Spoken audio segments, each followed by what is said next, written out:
Hi, I'm JJ Conway, and I help hardworking women and a few good men build financial confidence and take ownership of their financial future. I'm cheering you on with education on financial literacy, smart investments, and passive income streams. Welcome to Ladies of Wealth. Hey y'all, hey, it's JJ Conway. I'm so excited to be with y'all today.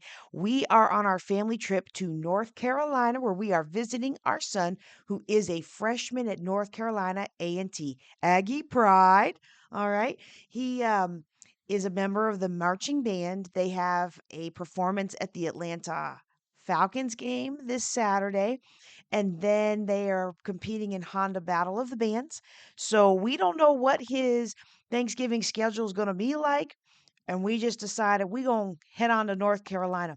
One thing about Louisiana and Texas is the only two places I've lived at that does this. Maybe your state does, maybe it doesn't, but everywhere else I have lived all my life gets out for Thanksgiving break Wednesday afternoon. Like the kids get out of school early Wednesday and you get Thursday and Friday off. Well, Texas and Louisiana, they get the whole week. And so we have driven to North Carolina. The Lord dropped a blessing in our lap. Y'all, we're going to go to Great Wolf Lodge for Thanksgiving. We're going to go for Wednesday and Thursday, and hopefully we'll be able to find ourselves at some family later in the week. But if not, that's okay because we are our own family. That really didn't come out right, y'all. But you know what? I have tried to been getting this to record for the last 30 minutes, and we just gonna have to leave the mistakes in. So anyway, we are hanging out in North Carolina, waiting to see what our son's gonna do or not do. But I do want to let you know we are changing things up this year. Normally, at this time of the year, we wrap up our Think and Grow Rich class, and we have already headed into our countdown to your best year ever. Well, there's a couple of things that have happened.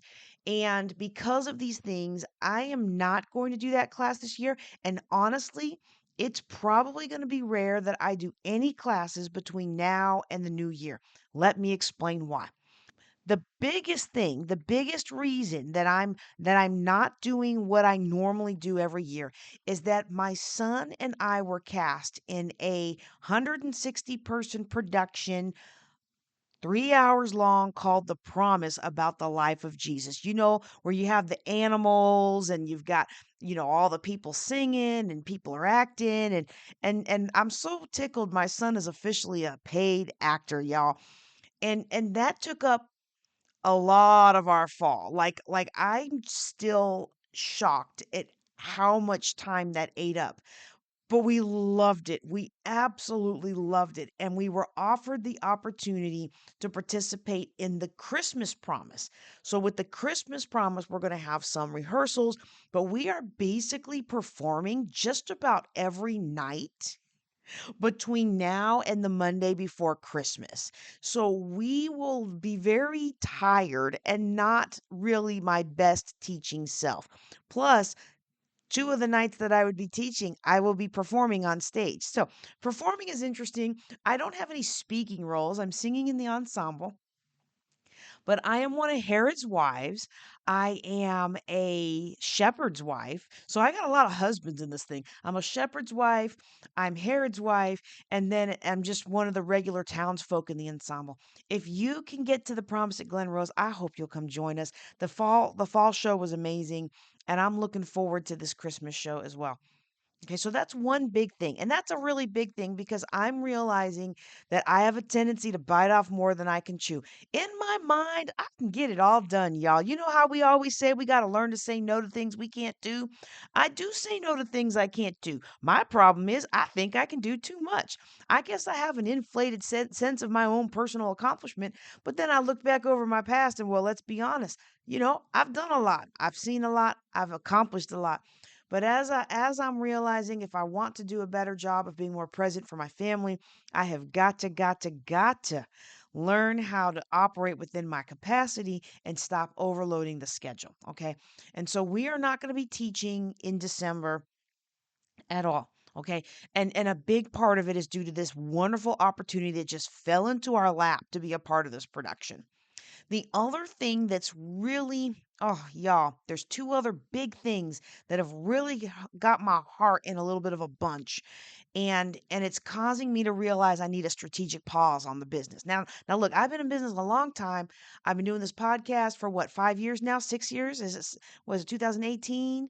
Yeah, 18 to 24. That's 6 years, right? Ooh, next year will be our seventh year, the year of Jubilee. Ooh, I need to do something about that. I don't know yet what. Okay, anyway.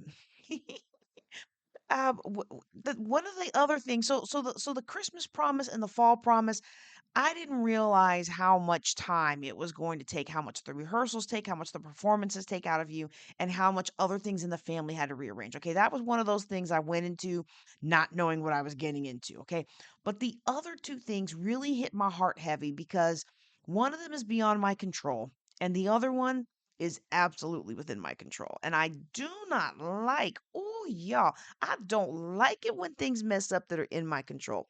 So, because I don't want to talk about that yet, I'm going to talk about the one that is outside of my control. Many of you know that I had purchased several platforms. So, we've got the new coaching referral site that's coming up. We've got the new building wealth together site that was going up.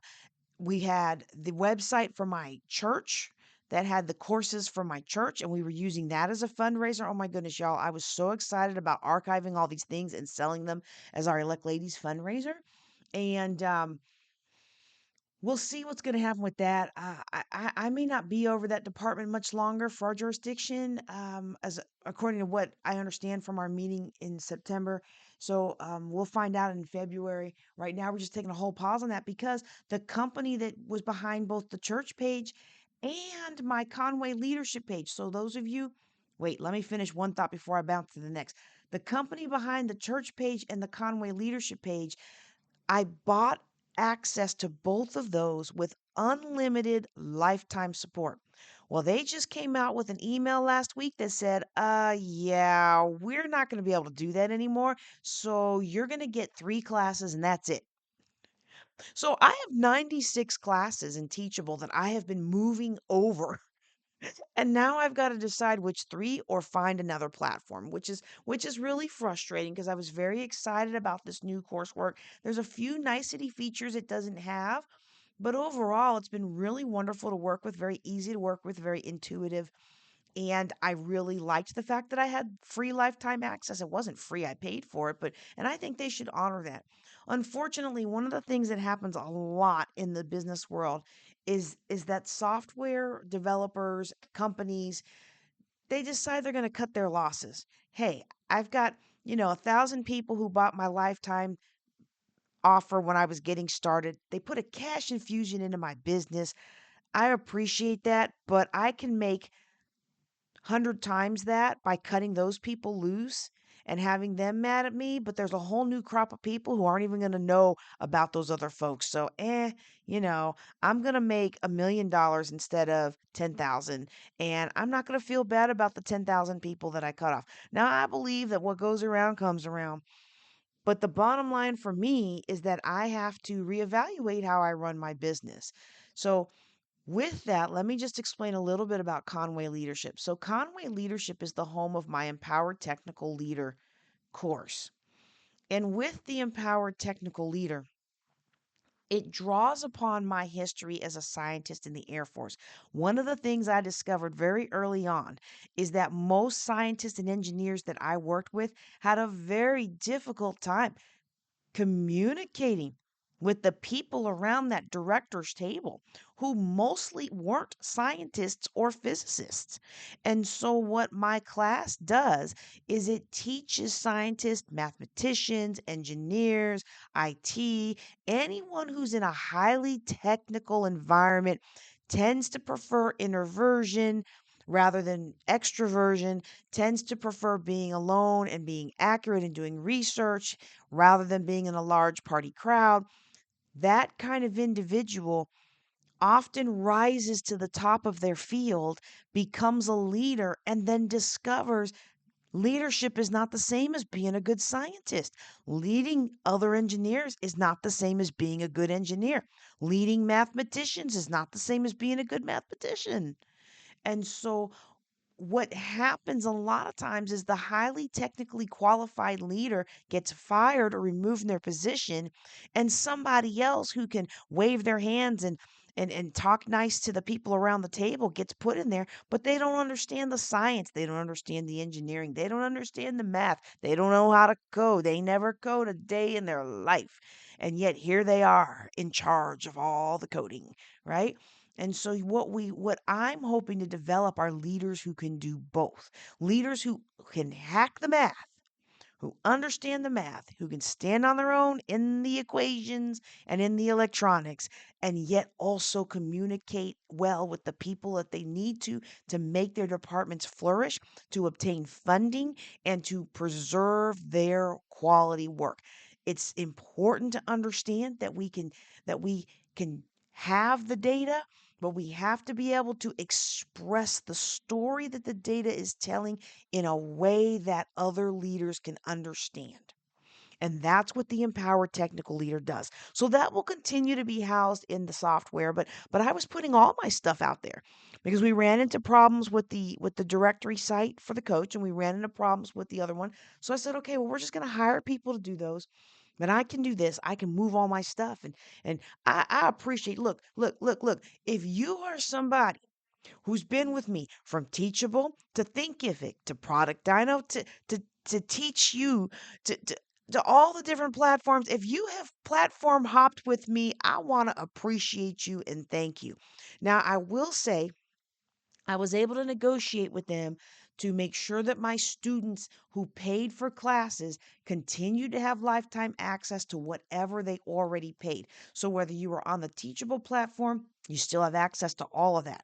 I am in the process of creating download, like no kidding, going back to the day with the CD box kits, so that every single one of my 1,700 students will have the copy of what they paid for. And it would be easier to put it on a flash drive, but it's also easier to pirate off of a flash drive. So we going old school with it.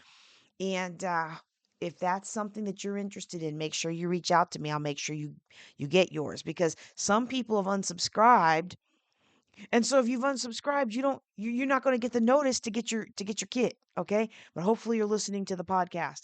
But if you are subscribed still, you will get that. Now, most of those course softwares, they still let you, even if you unsubscribe from marketing, you still get class related information. So you should get the notice. But if you're listening to my voice and you're like, I haven't heard anything about this, let me go check and make sure I have my accesses. You go ahead and do that, and then you reach out to me if there's a problem. Because one of the things that I cannot stand is when I buy lifetime access to something and 2 months later, 2 years later, it's gone. And you think, well, you're not using it every day. What's the difference? When I need it, I need what I paid for to be there. And I know you do too. Okay. So that's a big one. That's a big one. I couldn't in good faith offer you another course not having a platform to put it on. Now, I could go old school with that as well. How many of you remember back in the day when my classes were taught via phone on free conference call? And your longevity of that call was after the call was over, you would get an email that says, here's where you can download the call. I could do that, but considering the other things that I've already told you about, I decided that was not going to be needful at this time. It was time to take a pause. And that brings me to the one that hurts my heart the most, y'all. And that is, I've got a lot of broken promises out there. Not broken promises, not broken promises. Let's not call them broken promises. Let's call them open loops. Have y'all heard that term before? Open loops. Open loops refers to when you say you're going to do something and you ain't done it yet. You say you're going to provide this need, but you haven't done it yet. You're going to teach this class, but you haven't done it yet. You're going to record this research, but you haven't done it yet. You're going to clean your house, but you haven't done it yet. And you haven't paid somebody else to do it yet. You're going to go take your son to the park, but you haven't done it yet. All of those things register as open loops in our mindset. And when we have too many open loops, it actually induces stress in our body. Okay. So if you are a technical leader today, I want you to think of these as these open loops, as little eddy currents that pop up in our brain because of whatever little random magnetic and electric properties that are going on. You get these little eddy currents, and in the big scheme of things, they're not a big deal. But when you get too many of them, oh yeah, that could be a big deal. And so when we have too many open loops, it can really be a big deal because we don't always realize it. But that negativity and that failure to perform and that knowing that we didn't do what we said we were going to do, it sits on our subconscious and it eats up the time, not the time. It eats up the space and the energy and the resources that our subconscious could be using to actually solve real problems for us.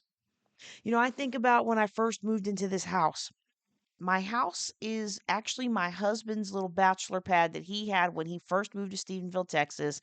It's got 3 bedrooms and 1 bath. It's only got 1 bathroom, and I complain about it a lot, but I really love the fact that the house is paid for. So we're probably not moving. But one of the biggest problems with this house, y'all, is the bugs and the dust because it's just that old of a house. And so we put a swanky new filtration system in to help minimize the dust.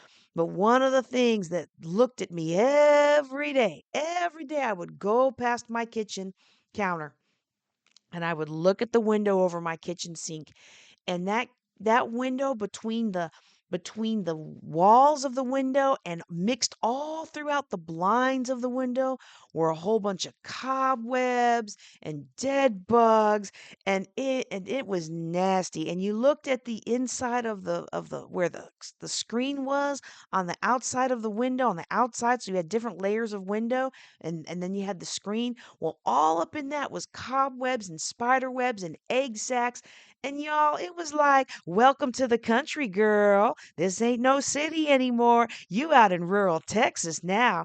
Come on out with all the bugs and the animals. And I was just like, I am not trying to be country bumpkin. Now I have come to love living in the country. I still do not love the bugs. But I do love living in the country. But every time, y'all, I would walk past that thing, I'd be like, somebody needs to clean that. And in my mind, that somebody was my husband because it was his house before I got there. Like, you knew I was coming. You should have cleaned that, right?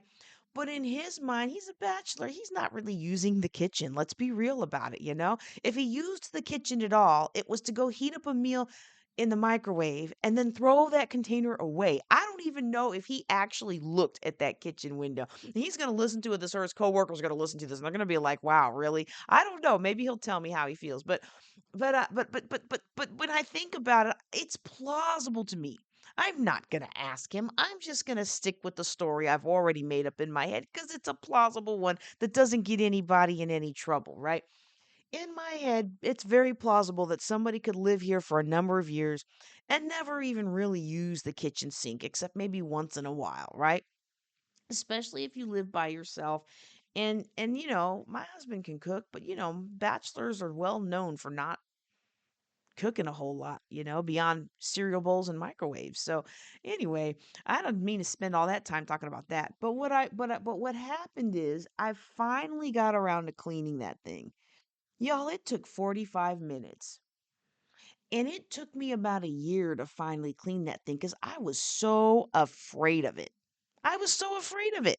And not afraid like, oh my goodness, these bugs are going to get me, but it was just like, this is going to take me hours to get this clean. That's how I felt. It was going to take me hours. Well, I had probably fretted away my energy for hours, walking past it every day and being disgusted by it, walking past it every day, wondering why nobody else cleaned it, walking past it every day, wondering, well, why didn't my husband clean it? Why didn't my son clean it? Why is it even here? Why am I in the country? Why can't I be in Colorado? I like Colorado. Colorado doesn't have as many bugs. Why can't I be back in DC? I love DC. Why didn't I take that job to Hawaii? I should have took the job to Hawaii to finish out my military career. But no, I retired and here I am with the bugs.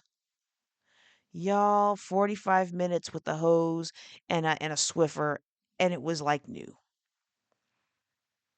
Now I'm telling this story. Hopefully you're laughing at it and laughing at me a little bit. It's okay. I laugh at me all the time now. Because but think about the pile of mail on your dresser.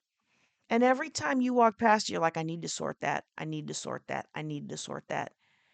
And it would take you maybe 10 minutes to sort it. But you have wasted hours agonizing over the fact that you haven't sorted it yet. Think about that phone call that you need to make to that family member you really don't want to talk to. You could have been done, had that conversation, healed it up, patched it up, moved on from it by now. But instead, you have let that conversation linger for years. All of these things are open loops, and they register in our subconscious. Sometimes they register in our heart. Those of us who are very somatic or empathic, that actually registers as physical pain. And it's important to understand when our physical pain is actually emotional pain, and our body's trying to tell us something because we're ignoring the emotional pain, right? All of these things, if there's too many of them, they impact our ability to perform, because our subconscious and maybe even some parts of our conscious brain are busy keeping track of all the things we still need to get done, all the promises we still need to fulfill. And it's a two-pronged approach. In the military, they would call it a two-pronged attack to really solve this problem. First thing we have to do is stop adding to it. So we have to stop committing to things that we know we can't get around to in a timely manner. We have to stop committing to things we know we can't get around to in a timely manner. The next part of that, however, is we need to get out there and do the thing. And y'all here, I've got a little timer in my phone. It's my stay focused timer when I've got a lot going on and I've been really distractible all day. I put that timer on and it buzzes every 10 minutes and it reminds me to get back on task, because I'm a very squirrely person when I'm tired or when I'm overrun with high energy from having accomplished something really good. And I just bounce from one thing. Oh, I'm going to answer this email. Okay, to answer this email, I've got to go and I've got to look at this website and I've got to go research this folder and I got to go see what we did last year. Oh, look, last year, you know what? I forgot to update the conference website for this year. Let me go update the conference website for this year. Oh, wait a second. I know why I didn't update the conference website for this year, because I still haven't called so and confirmed they're going to be a headliner. Let me call so and so. Do you see how easy it is to get distracted? And we bounce from open loop to open loop and open loop. And the worst part about it is, because at my core, I try to be a person who does the thing when it first comes to me. I learned this from one of my mentors, maybe 5 or so years ago, and it has served me very, very well. When that thing comes to me, I make a decision what I'm going to do with it. I very, well, up until recently, I very rarely delayed it until later. I made the decision and I either did it or I delegated or I got it off my plate. And we have a whole training on that somewhere. I need to find that. Or maybe I'll just reteach it, okay? Because it's been very, very helpful to me, because that way it's done and I don't have to think about it anymore. It's done, it's handled. But lately, I'll get to that later. I'll get to that later. I really need to take care of this right now. I can't think about that right now. I can't take the 10 seconds it's going to take to read this email and evaluate what they want and decide whether or not I can provide it or whether I'm going to hit delete. Cuz some days when you're just really in the thick of it, even that 10 seconds added on to another email's 10 seconds, added on to another email's 10 seconds, it just feels like it's too much. And the next thing you know, you got 209,000 unread emails in your Gmail box. I hired somebody to help me with my Gmail, and she took one look at the account and was like, I'm out. I'm saying all that to say that I've got some things that I haven't fulfilled. Because of the course transitions, there's some people who bought courses who I only found out they never got them after they did a chargeback, or they reached out to me and then I found out that they fell through the cracks. We still have the Juneteenth anthology. People paid good money. People paid their hard earned money to be in that project, and I still haven't gotten it to fruition. And I have a plan to bring it out to 2025. I've given all those authors an upgrade. So every one of those authors, if they paid One level, they're going to be upgraded to being a contributing author on Amazon. So they'll actually get author credit. Those who already paid to be a contributing author have been upgraded to co-author. So they're actually going to get copies of the book co-branded with me and them on the cover with our names on the front cover. So they can go to their events and not just market an anthology, but market an anthology with their name on the front cover. How amazing is that, right? And so I look at some of these things and I've closed a lot of them. I intend to close a lot of more over the next month, but it's time to take care of those things. And it's time to walk in integrity. I mean, I'm always a person of integrity. My call sign is just like in the Air Force: integrity first, service before self, and excellence in all we do. And I have to make sure that I can continue to do that. Integrity, a lot of people think about integrity as not lying. That's only one definition of integrity. The other definition of integrity is being made whole. And my goal is by the end of this year, the anthology probably won't be, but by the end of this year, my goal is everything else that I've owed somebody, I promised somebody, I said I would do, I somebody purchased from me, that I'm going to do an evaluation and make sure that with everything that in me is, I have fulfilled and made whole that person, that promise, that interaction. Now, I can't do anything about the people who buy a class for $500 and never open it up. I can't do anything about that but pray for them that one day they will open the class and get the benefit that they have been resourced to have. But I can make sure that the resource is there. And so for December, we are not going to be teaching classes. We'll do some replays. I might do a little pop up here and there, but we're not going to do the countdown to the best year ever. We're going to work on doing the Juneteenth. We're going to work on getting that anthology straight. We're going to work on fulfilling things that might have fallen through the cracks. And we're going to work on building a platform in 2025 that won't have cracks like that, you know? It may mean spending more money than I want to spend, but we got to get it done and we got to do what we said we were going to do, which was to serve you and help empower your financial independence. Okay. We are going to do a New Year's Eve event. I was going to do a watch night service. A lot of you know we like to travel and do New Year's service somewhere and have a little mini conference with that. But we're actually going to do it right here in Stephenville, Texas. I'm excited about that. It's going to be the first conference type thing that I'm having in Stephenville. I had one in Fort Worth last 2 years ago, the Wealthy Me in 23. That was pretty well attended, but I'd really like to see about doing one here, and we'll see how that goes. And then we'll move on from there. But I just want to encourage you that you're not going to hear from me, but that doesn't mean I've gone away. Okay, it's not going to be 6 months and then I pop up like, hey, y'all, I had to take time for self care. Yeah, I'm taking time for self care, but I'm also taking time to make sure that I can continue to serve our clients the best that I can possibly do.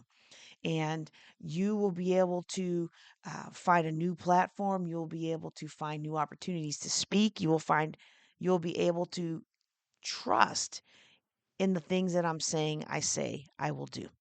And with that, I'm going to wish everybody a happy Thanksgiving. I'm going to wish everybody a Merry Christmas and a joyous New Year. And if you can get down to Stephenville for our New Year's conference, I encourage you to do so. And I will let everybody know where we decide to go for Watch Night service. Okay, well, that's my update for this holiday season. Y'all take care and be blessed.